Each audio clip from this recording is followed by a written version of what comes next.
Ici Logique, et voici une petite capsule sur ce qui s'est passé dernièrement au Népal. C'est parti.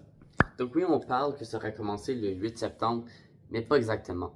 Le sujet et les problématiques au Népal, ça ne date pas d'hier. Le Népal, le pays avec le PIB par habitant le plus pauvre de l'Asie du Sud, les inégalités économiques et sociales entre les personnes les plus aisées et les moins aisées sont très marquées. On parle aussi énormément de corruption. En effet, le gouvernement serait accusé de favoriser son propre cercle quant à l'emploi pour des rôles importants et à faire une très mauvaise gestion des impôts, favorisant surtout les plus fortunés. Au Népal, ce qui faisait énormément parler, c'était les enfants justement des membres du gouvernement qui sur les réseaux sociaux menaient un train de vie de luxe et super aisé alors que la majorité du pays n'avait pas accès à ce qu'ils pouvaient avoir.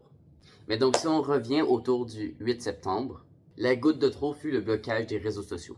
En effet, après que 26 réseaux sociaux aient refusé de nommer un responsable du Népal pour pouvoir les représenter face au gouvernement, les réseaux sociaux, à l'exception de quelques-uns, ont été complètement bloqués dans le pays.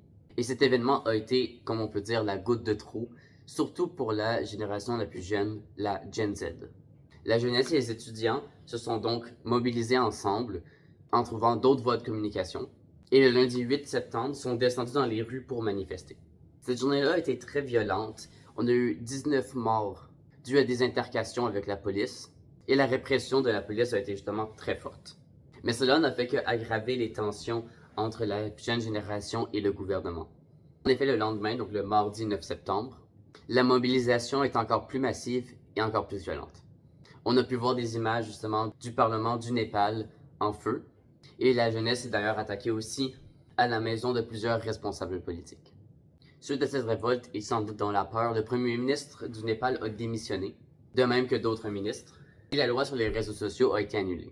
Pour autant, le mouvement ne s'est pas calmé tout de suite. En effet, il a pris jusqu'au samedi 13 septembre pour que l'armée puisse reprendre l'ordre dans le pays. Mais en parallèle, et suite à la démission du premier ministre, le président se trouvait sans gouvernement et sans parlement. Une rencontre de plusieurs ministres et des partis politiques s'est donc créée sur Discord. Oui, vous avez bien entendu. Mais donc les discussions ont été d'essayer de trouver une nouvelle personne qui pourra être proposée comme première ministre. Et le résultat de cette rencontre est arrivé quand même vite. La personne proposée et qui a été acceptée par le président comme première ministre est l'ancienne chef de la Cour suprême. Il faut savoir que c'est la première femme au Népal qui a été nommée première ministre, elle qui est plutôt progressiste, et elle a donc été nommée provisoirement le temps de calmer tout cela. D'ailleurs, la jeunesse au Népal en est assez fière.